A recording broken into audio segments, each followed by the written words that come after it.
प्रतिशत काम की गारंटी, संपूर्ण जैन विधि द्वारा समाधान, A to Z समस्याओं का समाधान, शादी सगाई में रुकावट, व्यापारिक एवं पारिवारिक समस्या। संपर्क करें ज्योतिष 820952879924717151। Website www.jaijinesdrajyotish.com। सोहन लाल, पवन कुमार, विजय कुमार, नितिन कुमार, संतरा देवी, रेखा देवी, सरला देवी, सोनल जैन, निखिल जैन, वर्षा जैन, हिमांशु जैन, शिवानी जैन, प्रियांशु जैन, हर्षाली जैन, गुड्डू, परिधि और विराट जैन। नायसा एवं समस्त छाबड़ा परिवार, फर्म मंगल मेडिकल स्टोर, इम्फाल, मणिपुर। श्रीमती निशा, श्री राजेश भारिल्य, रौनक भारिल्य, रोली भारिल्य बड़कुर, अंकुर बड़कुर, रुआंक बड़कुर, Nehru Nagar, Bhopal, Madhya Pradesh.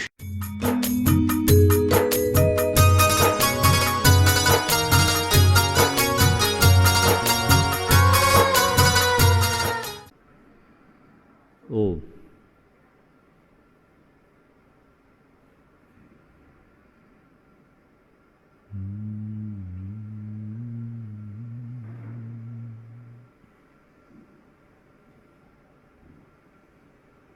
Elemo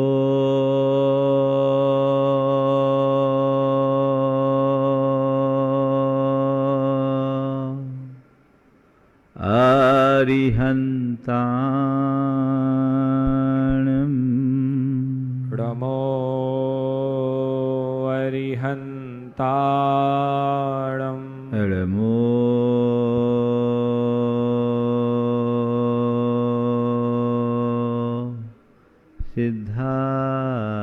Siddharam Namo Siddharam Namo Ayariyanam Namo Ayariyanam Namo Vajjayanam Namo Vajjayanam Namo Loye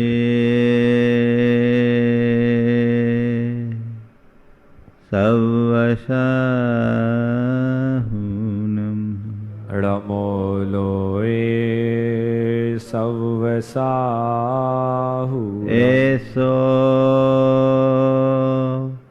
Panchanamoyado Eso Panchanamo Yaro Savvapavanasano Savvapavanasano Mangalalam cha Savvesim Mangalaram cha Sauvesim Padhamam Hoy Mangalam Padhavam Hoy Mangalam। जय बोलो देवादिदेव 1008 श्री भगवान महावीर स्वामी की जय जय जय।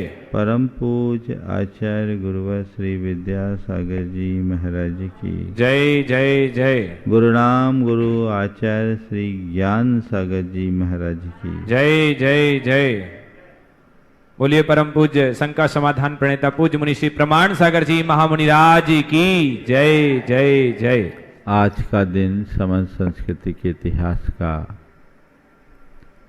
बड़ा महत्वपूर्ण दिन है।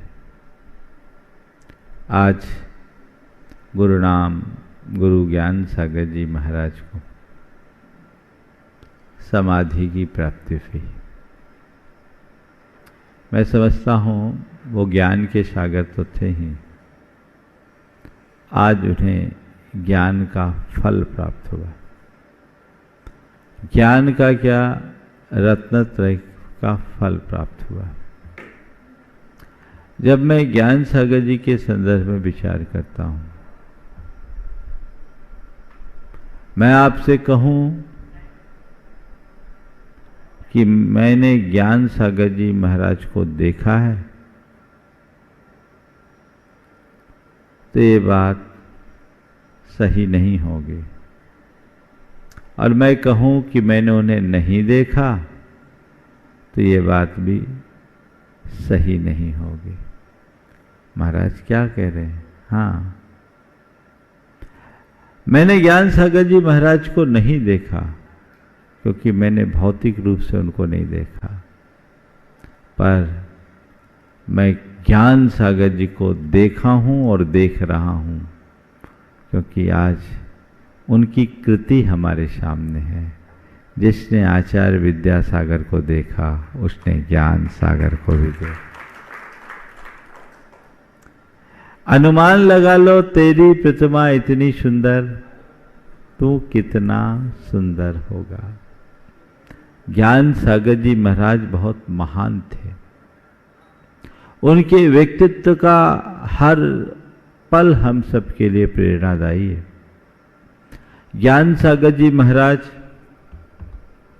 और उनके समाधि दिवस के प्रसंग में आज उनके व्यक्तित्व को मैं 4 रूपों में देख रहा हूं।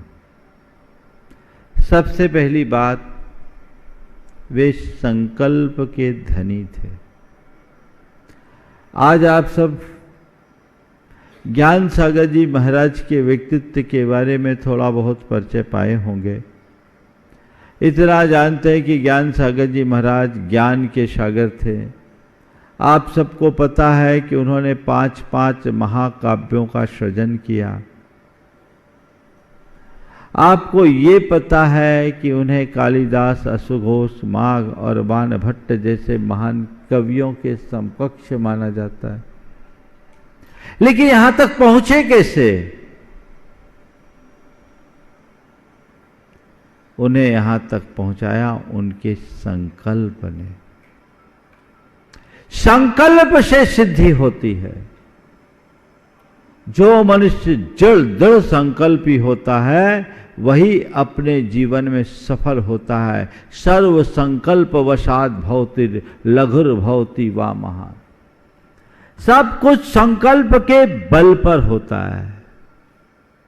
आप सबको पता होगा कि ज्ञान सागर जी महाराज बहुत अभाव और अल्पता में पले बढ़े।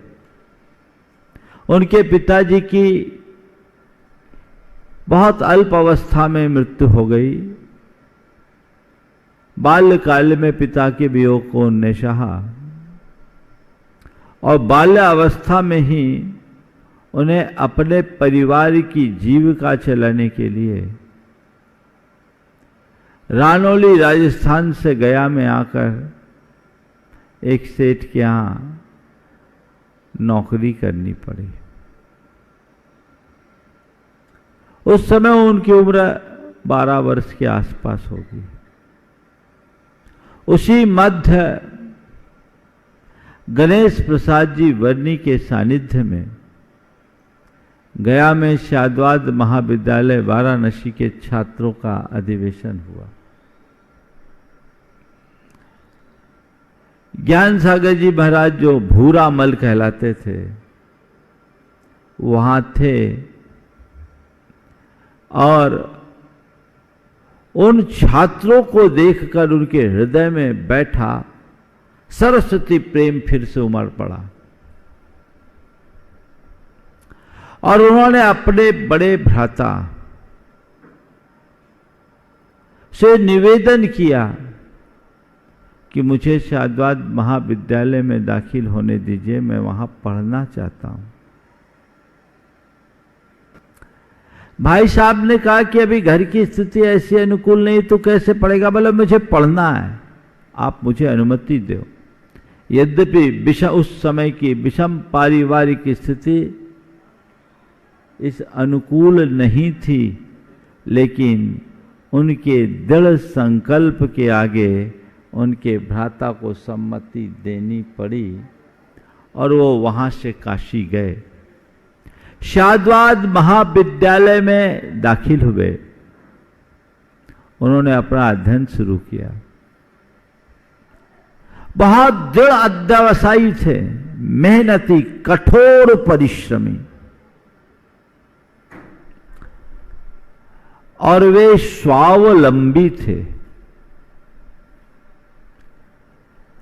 पंडित कैलाश चंद सिद्धांत शास्त्री, पंडित जगन मोहन लाल जी, पंडित फूलचंद जी सिद्धांत शास्त्री आदि जब वाचनाओं में आते थे तो बताते थे, ज्ञान सागर जी उनसे वरिष्ठ थे, लेकिन वो कहते थे कि भूरामल जी बड़े लगनशील और कठोर परिश्रमी स्वावलंबी विद्यार्थी थे, सबसे मेधावी भी थे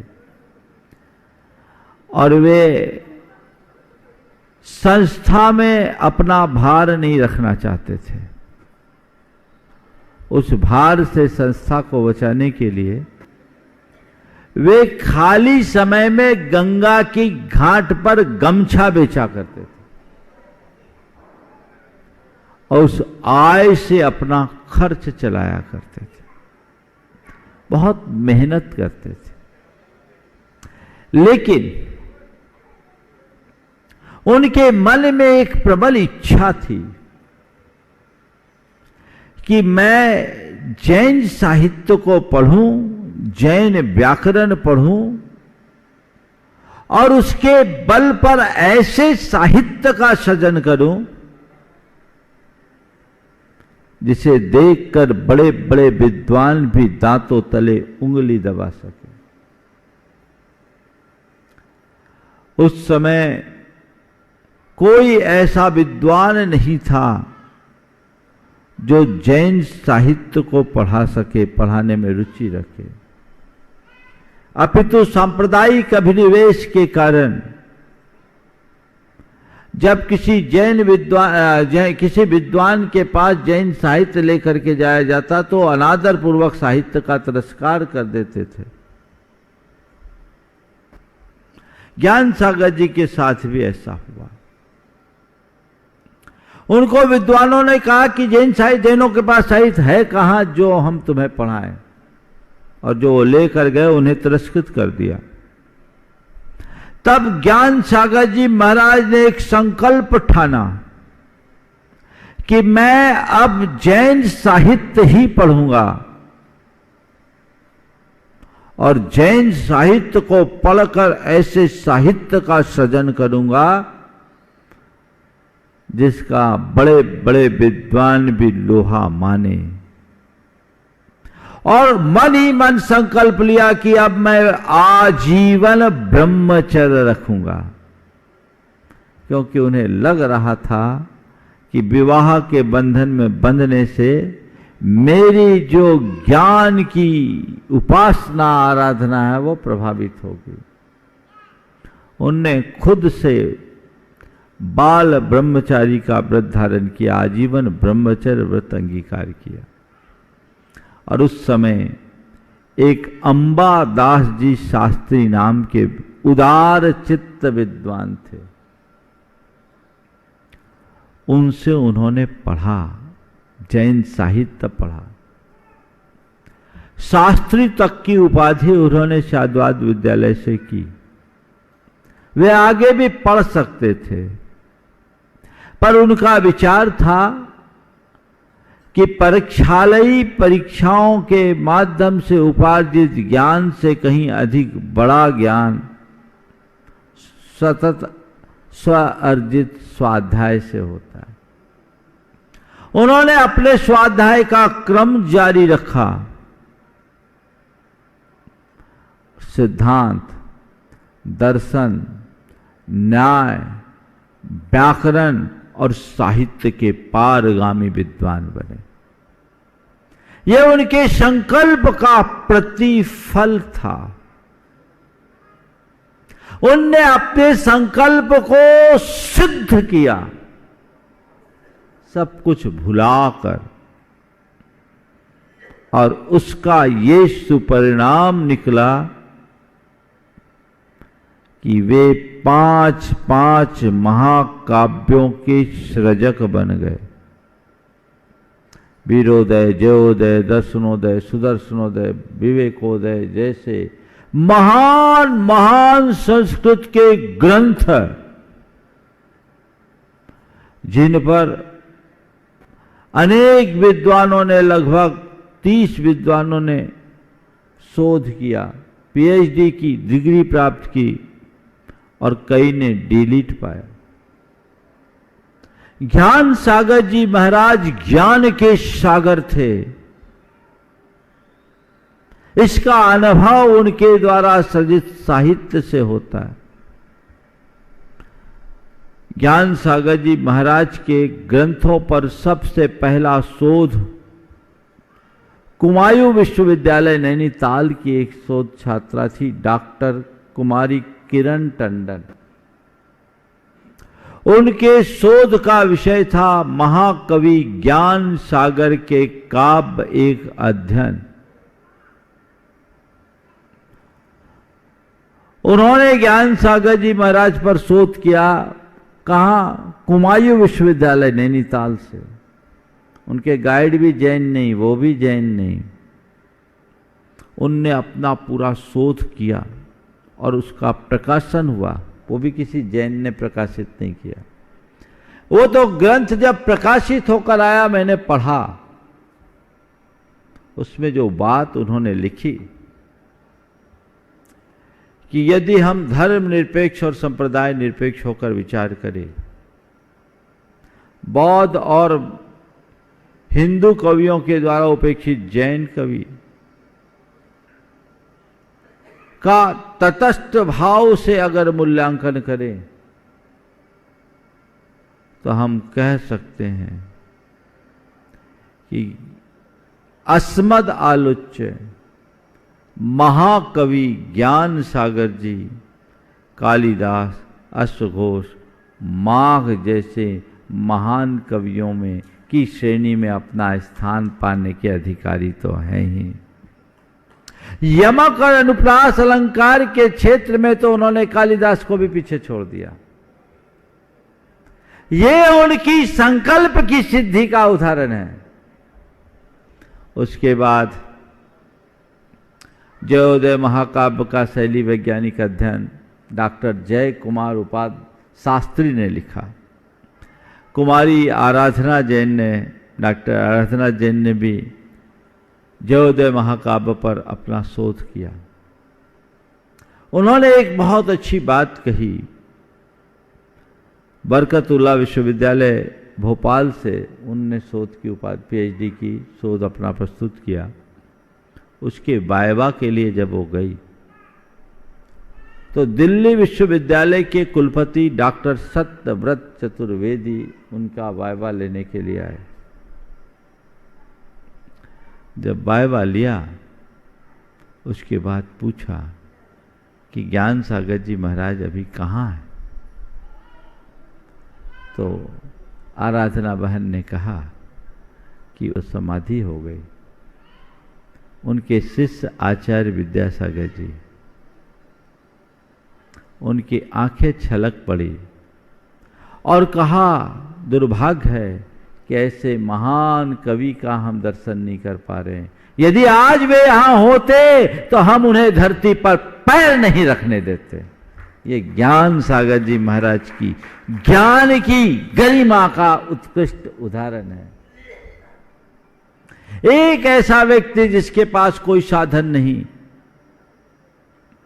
लेकिन अपने संकल्प के बल पर, अपने श्रम के बल पर, अपने लगन और निष्ठा के बल पर उन्होंने ये ऊंचाई प्राप्त की। मैं आपसे कहना चाहता हूं, कुछ भी बड़ा कोई भी लक्ष्य प्राप्त करना चाहते हो, अपना लक्ष्य बनाओ, संकल्पित हो जाओ और अपने लक्ष्य के प्रति समर्पित हो जाओ। पक्के तौर पर तुम्हारे लक्ष्य की सिद्धि होगी, संकल्प को सिद्धि मिलेगी। हम लोग या तो अपना कोई ठोस लक्ष्य निर्धारित नहीं करते और कदाचित लक्ष्य बनाते भी हैं तो उसके प्रति समर्पित नहीं होते, तदनुरूप पुरुषार्थ नहीं जगाते, इसीलिए परिणाम नहीं निकलता। अच्छा परिणाम पाने के लिए खुद को खपाना पड़ता है, खुद को तपाना पड़ता है। ज्ञान सागर जी महाराज इसके जीते जागते उदाहरण हैं। और वे यहीं नहीं रुके, अपना अध्ययन काल पूर्ण करने के बाद वे स्वाध्यायी तो थे ही, गांव में रहकर लोगों को पढ़ाते थे, वो भी निस्वार्थ निःशुल्क। उनने जिनवानी से कभी जीविका नहीं की।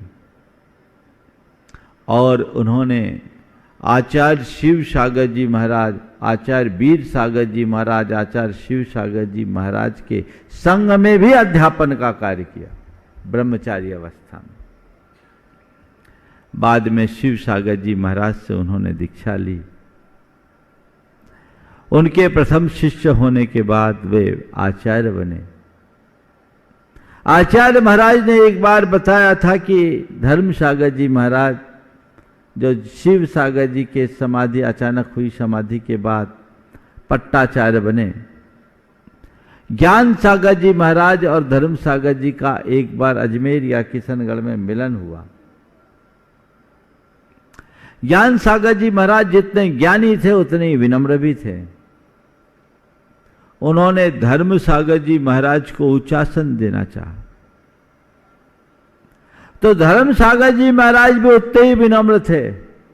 वे कहते थे ऊपर बैठो, थे ऊपर बैठो, थे तुम्हारा गुरु हो, थे तुम्हारा गुरु हो। इतना परस्पर का आदर और सद्भाव था। वो ज्ञान सागर जी महाराज जो दृढ़ संकल्पी, स्वावलंबी और कठोर परिश्रमी तो थे ही, वे ज्ञान के सागर थे। 5 महाकाव्यों का सृजन, इसके साथ समय सार जैसे ग्रंथ की टीका, उसकी हिंदी टीका करके उन्होंने पीढ़ियों का उद्धार कर दिया। ज्ञान सागर जी महाराज ने समय सार की हिंदी टीका का प्रणयन क्यों किया? एक सज्जन थे अजमेर के, शायद मानिक चंद जी पाटनी नाम था उनका, बड़े स्वाध्यायी थे। सतखंडागम के ऊपर भी उनका बड़ा अधिकार था, लेकिन वे अलग रंग में रंगे हुए थे। उनकी धारणाएं अलग थी, संस्कृत का ज्ञान नहीं था, हिंदी से पढ़ते थे। तब ज्ञान सागर जी महाराज ने ये देखा कि ऐसे तो कईयों की धारणा पलट जाएगी और लोग मूलभूत जिन शासन से विमुख हो जाएंगे। तो उन्होंने समय सार की हिंदी टीका की और वे पूरे जीवन गुरुदेव के भक्त बने रहे और ज्ञान सागर जी की समाधि के बाद भी संग में आते रहे। 87-88 तक तो मैंने भी उनको देखा। बड़े विद्वान थे, प्रकांड विद्वान। और वो ज्ञान सागर जी महाराज ने समय सार की जो टीका की वो इतनी सरल और सही टीका कि उसे पढ़ने के बाद कोई भ्रमित नहीं हो सकता। जैसे आचार्य की तात्पर्य वृत्ति की सबसे सटीक टीका अगर किसी ने की तो आचार्य ज्ञान सागर जी ने। उनके काल में जब वो ब्रह्मचारी और क्षुल्लक अवस्था में थे, हांसी, हिसार आदि हरियाणा के उस क्षेत्र में उनका विशेष प्रवास रहता था। एक समय ऐसा हुआ कि कुछ दूसरे क्षेत्रों में उनका प्रवास रहा, 2-3 साल उधर जाना नहीं हुआ। और उसके बाद जब उधर उनका प्रवास हुआ तो देखते क्या है, कई लोगों ने ग्रहण किए हुए व्रतों को छोड़ दिया। पूछा क्यों छोड़ दिया? तो कुछ ऐसे प्रवचनकार आ गए थे जिन्होंने अपना उपदेश देना शुरू किया कि जब तक सम्यक दर्शन नहीं है तब तक व्रत लेने का कोई मतलब नहीं, व्रत निष्फल है। तो हम पहले सम्यक दर्शन पाएंगे, बाद में व्रत अंगीकार करेंगे। ऐसी प्रेरणा, मूर्खों की प्रेरणा पाकर लोगों ने अपने गृहीत व्रतों को त्याग दिया। ज्ञान सागर जी महाराज को हार्दिक पीड़ा हुई और उन्होंने तब लोगों को प्रबोधित करने के लिए सम्यक सार शतकम जैसे ग्रंथ का प्रणयन किया, संस्कृत में ग्रंथ लिखा, उसकी हिंदी टीका की। और मैं कहता हूँ निमित्त नैमित्तिक संबंध और कारण कार्य व्यवस्था को समझने के लिए बहुत ही संयुक्त ग्रंथ है। वो अपनी बात को बड़ी युक्तिपूर्ण तरीके से प्रस्तुत करते थे। तो ये उनकी ज्ञान की गरिमा का द्योतक है। मैंने आपसे कहा न्याय, व्याकरण, साहित्य, सिद्धांत और दर्शन सब के मर्मज्ञ थे। उनकी ज्ञान की पराकाष्ठा का अंदाज तो आप इससे लगा सकते हैं कि 82 वर्ष की अवस्था में आचार्य महाराज को अष्टसहस्री पढ़ाते थे। अष्टसहस्री ग्रंथ को विद्वान लोग क्लिष्ट सहस्री कहते हैं, जिसे बांचना भी बड़ा कठिन, समझना तो बहुत मुश्किल। उस समय उसकी प्रतियां उपलब्ध नहीं थी, एक ही प्रति थी, वो आचार्य महाराज के पास रहती थी।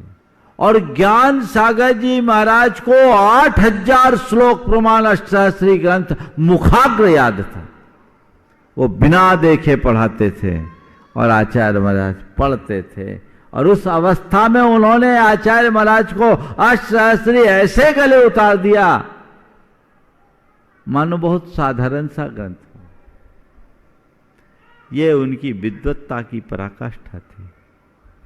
उनकी 2 कृतियां आम जनों के लिए बड़ी उपयोगी है, बाकी तो सब विद्वानों के लिए, लेकिन 2 कृतियां, एक कर्तव्य पथ प्रदर्शन जिसमें छोटे छोटे 84 आख्यान है, बड़े अनुभवपूर्ण, जो लोगों को 84 के चक्कर से मुक्त कर सकते हैं।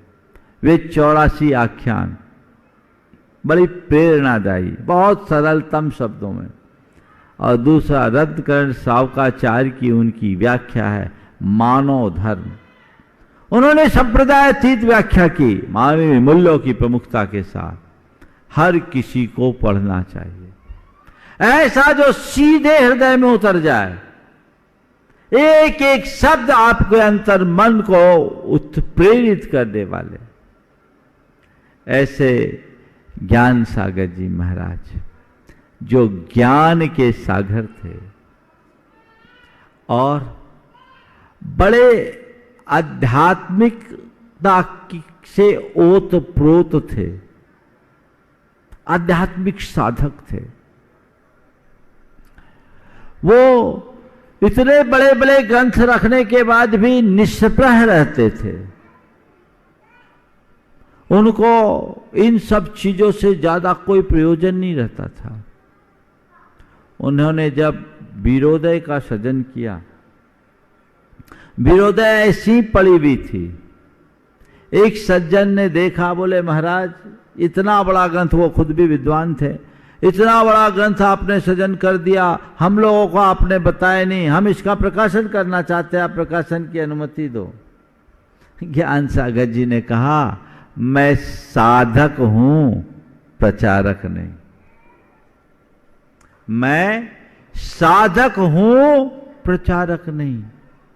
आजकल तो 4 लकीर की एक कविता लिखता है तो पहले सोचता कैसे छपे, तुरंत व्हाट्सएप पे डाल करके लोग सोशल मीडिया में देना चाहते हैं और लोगों को बताना चाहते हैं हमने कुछ किया। इतने बड़े महाकाव्य का सृजन करके ऐसे रख दिया, बाद में प्रकाशित हुआ। एक अच्छे साधक का श्रेष्ठ उदाहरण है। आचार्य महाराज बताते हैं, जब वो अपनी समाधि की साधना में थे, बड़े अप्रमत्त थे, अपनी चर्या क्रिया के प्रति पूर्णतः जागरूक और आध्यात्मिकता से ओतप्रोत रहते थे। आचार्य महाराज जब उनको स्वाध्याय कराते थे, समाधि के काल में पाठ पढ़ाते थे, जानबूझ करके कुछ गलतियां कर देते थे। जैसे गलती करे तुरंत टोक देते थे, तुरंत टोक देते थे। और जब मुंह से नहीं बोला जाता तो उंगली से इशारा करते। आखिरी के 4 दिन उन्होंने निर्जल उपवास रखा। इतनी प्रचंड गर्मी, 30 जून का दिन था तारीख के हिसाब से, 30 मई, जेठ कृष्ण अमावस्या की बात, नशीराबाद की इतनी प्रचंड गर्मी। आचार्य महाराज कहते आखिरी तक उंगली उठाते तक बना तो उंगली उठाया, जब उंगली उठाते नहीं बना तो आंख की पलक झपका करके वो ना कर देते। आपने यहां स्खलित कर दिया। और वे बड़े साधक, और जो सच्चा साधक होता है वो विनम्र भी होता है। ज्ञान सागर जी महाराज ने प्रतिक्रमण किया और प्रतिक्रमण करके बाहर आके बैठे। एक विद्वान आए और उन्होंने पूछा, महाराज आपको दीक्षा के कितने वर्ष हो गए? दीक्षा लिए कितने वर्ष हो गए? उन्होंने कहा अभी अभी दीक्षित होकर आया, अभी अभी दीक्षित होकर आया हूं। यानी प्रतिक्रमण करने का मतलब ये छेदोवस्थापना, अपने आप को दीक्षित करके आना। ऐसी आध्यात्मिक दृष्टि और विनम्रता की प्रतिमूर्ति हम सबको पता है। ज्ञान सागर जी महाराज ने अंत में अपना आचार्य पद आचार्य महाराज को किस भांति दिया। आज भी जब नसीराबाद के लोग उस घटना का वर्णन करते हैं, जो उसके प्रत्यक्ष दृष्टा रहे, तो उनका रोम रोम रोमांचित, उनका क्या सुनने वाले का भी हो जाता है। ज्ञान सागर जी महाराज ने अपने जीवन का अंतिम समय निकट जान, जब संलेखना व्रत लेने की बात आई तो आचार्य महाराज को बुलाया और उनसे कहा कि अब मेरी वृद्धावस्था हो गई, मैं अपनी समाधि चाहता हूं और आपको मेरी समाधि संपन्न करानी। आचार्य महाराज ने कहा ये तो मेरा सौभाग्य है, लेकिन उन्होंने कहा ऐसे नहीं, मेरी समाधि करने के लिए आपको मेरा निर्यापक बनना पड़ेगा, और निर्यापक बनने के लिए मैं अपना आचार्य पद आपको सौंपना चाहता हूं। आचार्य महाराज ने कहा महाराज ऐसे कैसे होगा, मुझे तो कुछ आता ही जाता नहीं। तुम्हें क्या आता है इसका पता तुम्हें नहीं, मुझे है। मैं चाहता हूं आचार्य पद लो और मेरा समाधि मरण आप कराओ। आचार्य महाराज ने इंकार कर दिया कि मेरे बस का नहीं, आप किसी और को आचार्य पद दे दो, मैं इस लायक नहीं हूं। उनने कहा तुम्हें पता नहीं, मुझे पता है तुम क्या हो और तुम्हें ये करना है। जब आचार्य महाराज ना कर दिए तो उन्होंने कहा ये बताओ मुझे गुरु मानते हो? बोले हाँ मानते। तो गुरु दक्षिणा तो दोगे? अब क्या बांध दिया? बोले बस गुरु दक्षिणा के रूप में तुम्हें हमारा ये आचार्य पद लेना पड़ेगा।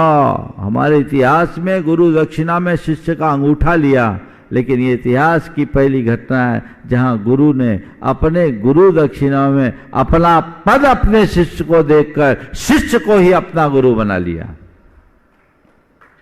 और फिर आचार्य महाराज बंध गए और विधिवत ज्ञान सागर जी महाराज ने उन्हें अपना पद प्रदान करके नीचे आसन से ऊंचे आसन पर उनको बिठाया और खुद नीचे आसन पर बैठे। आज भी वो तस्वीरों में दोनों पाटे ऊपर नीचे दिखते हैं।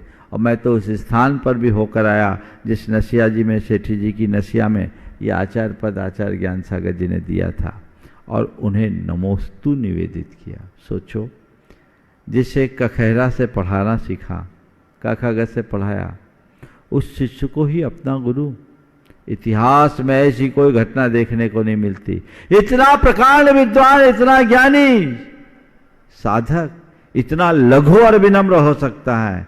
सच अर्थ में कहूं तो जिसकी अंतर्दृष्टि प्रकट हो जाती है उसके लिए ये सब चीजें सहज संभाव्य होती है। उनकी दृष्टि में ये बाहर की चीजें केवल निमित्त नैमित्तिक संबंध के रूप में थे। ये एक संयोग था। भीतर की तत्व को पहचानते थे और वो तत्वोन्मुखी दृष्टि से युक्त होने के कारण केवल उसका ही मूल्यांकन करते थे, उसको ही महत्व देना चाहते थे। उन्होंने जीवन भर ज्ञान की आराधना की। ज्ञान सागर जी के पूर्व जितने भी मुनि होते थे वो प्रायः ज्ञानी नहीं थे, और जो ज्ञानी विद्वान होते थे वो त्यागी नहीं होते थे। त्यागी विद्वान नहीं होते थे और विद्वान त्यागी नहीं बनते थे। ज्ञान सागर जी महाराज ने एक नई परंपरा की शुरुआत की, क्योंकि वो विद्वान होने के बाद त्यागी बने, और उसके बाद जो परंपरा बनी आचार्य महाराज के माध्यम से, जिसमें हर त्यागी विद्वान है। तो ऐसे महान ज्ञान सागर जी महाराज की आज समाधि का दिवस, हम उनके व्यक्तित्व से प्रेरणा लें और अपने जीवन को तदनुरूप ढाले। आज उनकी संलेखना हुई, समाधि हुई। हर साधक का मूल लक्ष्य संलेखना का होना चाहिए, क्योंकि ये तप का फल है। अंतः क्रियाधिकरणम तपः फलम सकल दर्शनस्तुते तस्माद् यावद विभवम समाधि मरने प्रयतितव्यम। ये समाधि को तप का फल कहा। ये सुयोग कि आचार्य चारित्र चक्रवर्ती आचार्य शांति सागर जी महाराज के बाद आचार्य ज्ञान सागर जी महाराज जी एक ऐसे आचार्य हुए जिन्होंने विधि पूर्वक संलेखना धारण कर अपना पद का परित्याग करके संलेखना धारण कर अपने जीवन का कल्याण किया, मार्ग खोला। हमारे सभी आचार्य महान थे, लेकिन अन्य आचार्यों में चाहे वीर सागर जी महाराज हो, चाहे शिव सागर जी महाराज हो, और उसके बाद भी धर्म सागर जी महाराज आदि जो आचार्य हुए, उनकी संयोग कुछ ऐसे बने कि अचानक समाधि हो गई। पर ये सौभाग्य, ये श्रेय शांति सागर जी महाराज के बाद आचार्य ज्ञान सागर जी को जाता है। उन्होंने अच्छे अनेक कृतियों का सृजन किया और आचार्य विद्यासागर के रूप में जो हमें दिया वो कोई नहीं दे सकता। एक बार आचार्य महाराज के दीक्षा दिवस के अवसर पर यह बात कही गई कि महाराज जी आपने बड़े बड़े काम किए, लेकिन जो काम आचार्य ज्ञान सागर जी कर गए वो आप इस जन्म में नहीं कर सकते। आपने बड़े बड़े काम किए, पर जो काम आचार्य ज्ञान सागर जी कर गए वे आप इस जन्म में नहीं कर सकते, और हम सब चाहते हैं कि आप करो भी नहीं और कर भी नहीं पाओगे। हम सब चाहते हैं आप करो भी नहीं और कर भी नहीं पाओगे। सब बहुत चक्कर रह गए, क्या बोला जा रहा है। तो बात आगे बढ़ाकर कहा कि आपने बड़ा संघ बनाया, सब कुछ बड़ा बड़ा किया, पर आप सबको बना दिए, विद्यासागर को नहीं बना पाए।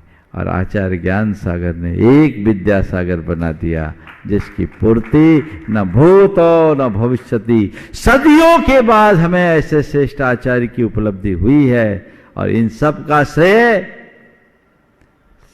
ज्ञान सागर जी को जाता है। सब कहते हैं राम राम सब कोई कहे, दशरथ कहे न कोई, और एक बार दशरथ कहे 100 रामायण होए, है ना। तो ये दशरथ को तो जानो। काश आचार्य महाराज नहीं होते तो हम ज्ञान सागर जी को भी कैसे जान पाते, कैसे भी पहचान पाते। तो ये उनकी कृति है। आज उनके इस समाधि दिवस के अवसर पर हृदय से बहुत सारे उद्गार निकल रहे हैं। मैं तो यही भावना भाता हूँ, हे गुरुराम गुरु, आपने अपने जीवन में रत्नत्रय की आराधना की और उसका फल पाया। आपने सम्यक दर्शन, सम्यक ज्ञान और सम्यक चारित्र के पथ पर चलते हुए संलेखना पूर्वक अपने जीवन का अंत किया।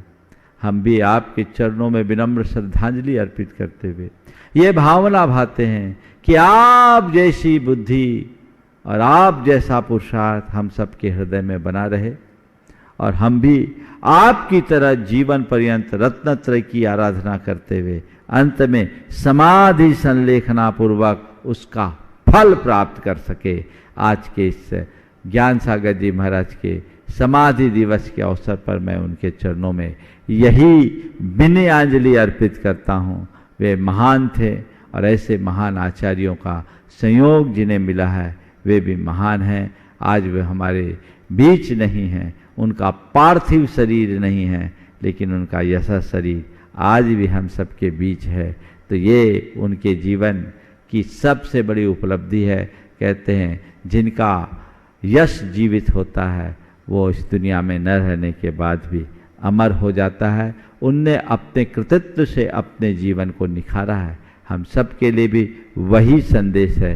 हम सभी साधकों के लिए यही भावना भाते हैं कि उनकी तरह हम सबका जीवन मंगलमय हो। और आज मंगल भावना के साथ में समापन करना चाहूँगा। मंगल मंगल होए जगत में सब मंगलमय हो। मंगल मंगल होए जगत में सब मंगलमय हो। इस धरती के हर प्राणी का मन मंगलमय हो। इस धरती के हर प्राणी का मन मंगलमय हो। कहीं क्लेश का लेस रहे ना दुख कहीं भी हो। कहीं क्लेश का लेश रहे ना दुख कहीं भी हो। मन में चिंता भय न सतावे रोग शोक नहीं हो। मन में चिंता भय न सतावे, रोग शोक नहीं हो। नहीं बैर अभिमान हो मन में क्षोभ कभी नहीं हो। नहीं बैर अभिमान हो मन में क्षोभ कभी नहीं हो। मैत्री प्रेम का भाव रहे नित मन मंगलमय हो। मैत्री प्रेम का भाव रहे नित मन मंगलमय हो। मंगल मंगल होए जगत में सब मंगलमय हो। मंगल मंगल होए जगत में सब मंगलमय हो। इस धरती के हर प्राणी का मन मंगलमय हो। इस धरती के हर प्राणी का मन मंगलमय हो। मन का सब संताप मिटे अरु अंतर उज्ज्वल हो। मन का सब संताप मिटे अरु अंतर उज्ज्वल हो। राग देश और मोह मिट जाए आत्म निर्मल हो। राग द्वेष मोह मिट जाए आत्म निर्मल हो। प्रभु का मंगल गान करे सब पापों का क्षय हो। प्रभु का मंगल गान करें सब पापों का क्षय हो। इस जग के हर प्राणी का हर दिन मंगलमय हो। इस जग के हर प्राणी का हर दिन मंगलमय हो। मंगलमय हो प्रात हमारा रात सुमंगल हो। मंगलमय हो प्रात हमारा रात सुमंगल हो। जीवन के हर पल हर क्षण की बात सुमंगल हो। जीवन के हर पल हर क्षण की बात सुमंगल हो। घर घर में मंगल छा जावे जन जन मंगल हो। घर घर में मंगल छा जावे जन जन मंगल हो। इस धरती का कण कण पावन ओ मंगलमय हो। इस धरती का कण कण पावन ओ मंगलमय हो। मंगल मंगल होए जगत में सब मंगलमय हो। मंगल मंगल होए जगत में सब मंगलमय हो। इस धरती के हर प्राणी का मन मंगलमय हो। इस धरती के हर प्राणी का मन मंगलमय हो। सब जग में मंगल बढ़े। जग में मंगल बढ़े। टले अमंगल भाव। टले अमंगल भाव। है प्रमाण की भावना। है प्रमाण की भावना। सब में हो सद्भाव। सब में हो सद्भाव। जय बोलो परम पूज्य गुरु राम गुरु आचार्य श्री ज्ञान सागर जी महाराज की। इस कार्यक्रम के पुण्यार्चक थे जय जिनेन्द्र ज्योतिष केंद्र। 100% काम की गारंटी, संपूर्ण जैन विधि द्वारा समाधान, A to Z समस्याओं का समाधान, शादी सगाई में रुकावट, व्यापारिक एवं पारिवारिक समस्या। संपर्क करें ज्योतिष 8209528799247171 वेबसाइट www.jayjinendrjyotish.com। सोहन लाल, पवन कुमार, विजय कुमार, नितिन कुमार, संतरा देवी, रेखा देवी, सरला देवी, सोनल जैन, निखिल जैन, वर्षा जैन, हिमांशु जैन, शिवानी जैन, प्रियांशु जैन, हर्षाली जैन, गुड्डू, परिधि और विराट जैन। नायसा एवं समस्त छाबड़ा परिवार, फर्म मंगल मेडिकल स्टोर, इम्फाल, मणिपुर। श्रीमती निशा, श्री राजेश भारिल्य, रौनक भारिल्य, रोली भारिल्य बड़कुर, अंकुर बड़कुर, रुआंक बड़कुर, नेहरू नगर भोपाल मध्य प्रदेश।